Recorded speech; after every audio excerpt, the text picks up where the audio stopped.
नमस्कार मंडळी, नवीन दिवसाची नवीन सुरुवात. माझ्या दिवसाची सुरुवात अशी होते. आजकालच्या लाईफस्टाईलमुळे थोडंसं आपल्या हेल्थकडे लक्ष देणं तेवढंच महत्त्वाचं आहे. धावपळ धकाधकीचे आयुष्य, त्याच्यामुळे आपल्या आहाराकडे पण आपण व्यवस्थित लक्ष दिले पाहिजे.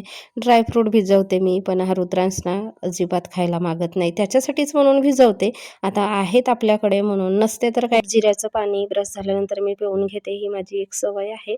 माझं सगळं आवरून स्वयंपाक वगैरे झालं. रुद्रांशची पण तयारी करून दिली शाळेची. आणि इथे बघा, तो शाळेत जायला निघाला की सगळे ही चिलर पार्टी त्याच्यासोबत येतात. ये दोस्ती हम नहीं छोडेंगे टाईप यांची दोस्ती आहे.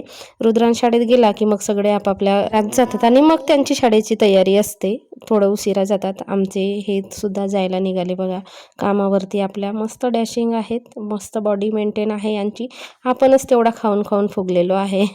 कामही त्यांचं तसंच आहे. कामासोबत त्यांचा व्यायामही होतो आणि बॉडी एकदम फिट्ट राहते.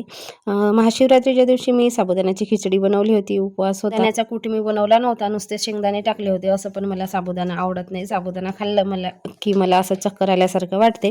इथे साबुदाण्याचे पापड आणि चिप्स तळले होते. हे बघा मस्त पांढरे फट्ट झालेले आहेत की नाही आपले चिप्स, तर मी आता बनवलेले आहेत. आणि साबुदाण्याचे पापड ते उन्हाळ्यातले आहेत.